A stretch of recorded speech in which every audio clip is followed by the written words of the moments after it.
Divisi Prodadi insya Allah pertengahan bulan Desember aku meeting di sana.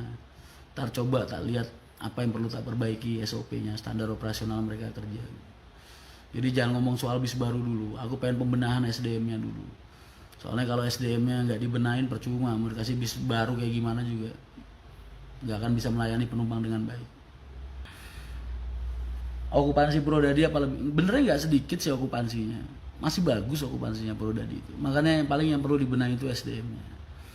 Karena aku udah pernah bilang sama kalian, berkali-kali aku bilang, kalian yang setiap hari komplain dan lain sebagainya di media sosial, itu kalian nggak ada 5% dari penumpang kita setiap hari. Hari ini tadi penumpang Prodadi rata-rata isinya 30-an, 28, paling sedikit tadi aku cek barusan. Hampir setiap hari. Jadi masih bagus lah. Cuman karena udah terlalu banyak komplain di medsos dan lain-lain, makanya aku anggap banyak masalah di operasional mereka gitu. Makanya nanti insya Allah Desember pertengahan aku tak coba ke sana, tak liatin apa sih standar operasional mereka yang bikin kalian nggak berkenan.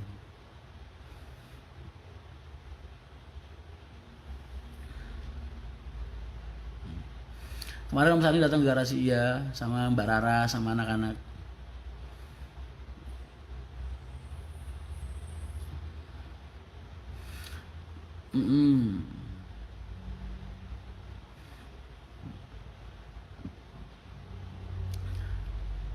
Selawi kenapa nggak masuk di terminal sih Mas? Ditolak sama PO-PO yang ada di sana.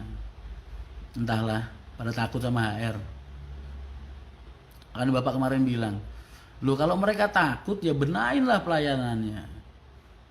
Kok malah kita yang dimusuhin? Ngapain coba PO-PO itu musuhin Haryanto? Dari harga aja udah beda, mereka jual 90.000, 80.000, 100.000. Haryanto kan jual 140. Ya kan? Lu udah tak pur harga 40 lu masih takut aku masih direcokin, kan kebangetan banget ya. Ayah, nggak ada niat buat melayani penumpang dengan baik. Kita buka jasa transportasi itu dengan fungsi kita bisa melayani masyarakat dengan baik, ya kan? Karena masyarakat kan juga butuh pelayanan yang maksimal. Tapi kalau ketemu PO-PO yang otaknya cekak, cuman dipikir nyari duit doang, ya kayak gitu itu akhirnya.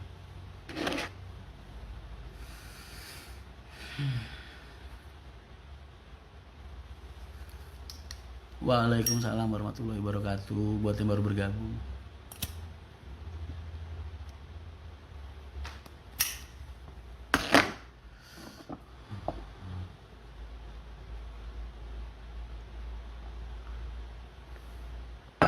opening trayek ya kalau saya ngundang sampean bisa dong, nggak apa-apa.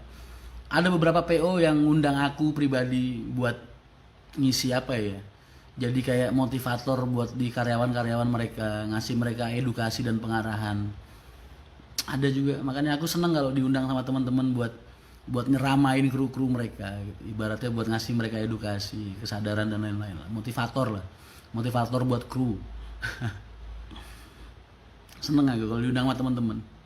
Aku juga pengen teman-temanku itu usahanya bangkit, bisa berkembang dengan baik. Aku pengen banget.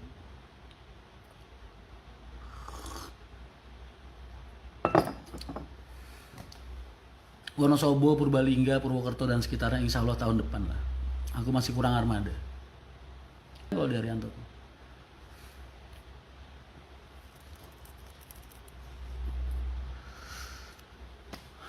Okupansi penumpang Pekalongan alhamdulillah udah semakin baik, semakin baik. Bahkan ini lagi di titik baiknya.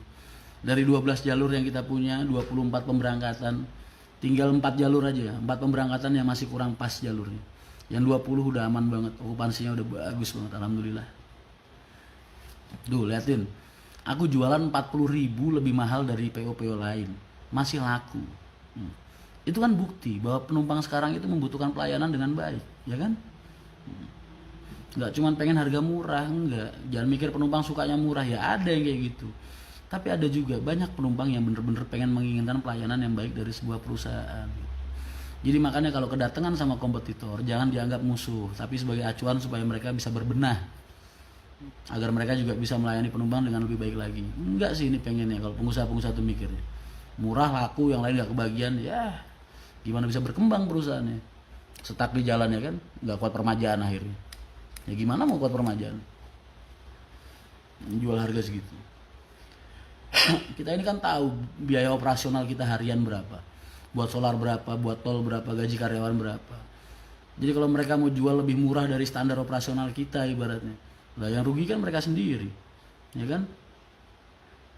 Tiap hari nekorin, nombokin buat bayar angsuran, buat ini, buat itu. Ntar akhirnya bis udah waktunya lunas, nggak kuat permajaan, beli baru udah nggak kuat, ya kan? Makanya Haryanto tuh dari dulu di mana-mana selalu jual lebih mahal dari market. Karena kita pengen membentuk market kita sendiri gitu, nggak ikut-ikutan orang. Kayak gini nih di Malang, Haryanto jual 320, yang lain tadinya 300, 310. Tahu nggak sekarang gimana? Pada jual 280.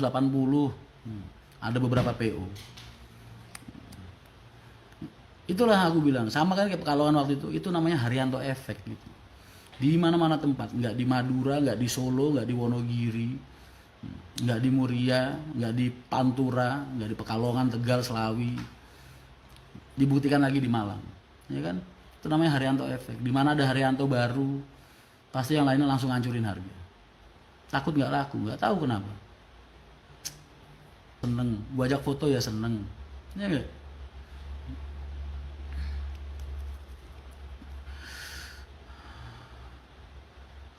Mas kenapa armada Pekalongan nggak pakai toilet? Karena kita jualnya ekonomi, bukan non ekonomi.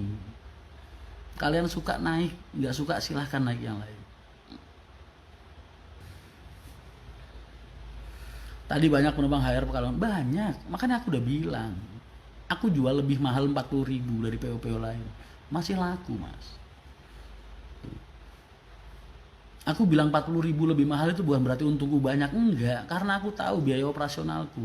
Pengusaha bis itu untungnya nggak banyak. Makanya yang jual-jual murah itu kalian lihat lah rata-rata bisnya nggak kuat permajaan, 10 tahun 15 tahun masih dipakai. Bisa juga paling gitu-gitu aja. Karena apa? Karena mereka senang jual murah-murah terus gitu. Aku tuh ngajarin ke mereka juga gitu. Nggak usah ngobrol harga murah-murah. Kalau harga ayam kita beli 5.000, ya jual 6.000 apa 7.000, kita masih untung 1.000 2.000 gitu. Jangan kok harga ayam 5.000 mentang-mentang nggak laku, kamu obral jadi 3.000 4.000, kan tekor kamu. Itu loh yang aku maksud. Orang usaha kan harus ada untung. Untungnya bisa dipakai buat sodako, bisa dipakai buat ngembangin usaha, bisa dipakai buat bantu orang, buat segala macam. Kan gitu untung. Ya enggak? Alasan kalian dari omongan enggak ada. Sampai termasuk generasi pertama apa kedua? Generasi pertama kalau kalian bahasnya dari segi bisnis, karena aku ngerintis perusahaan ini sama bapak dari nol.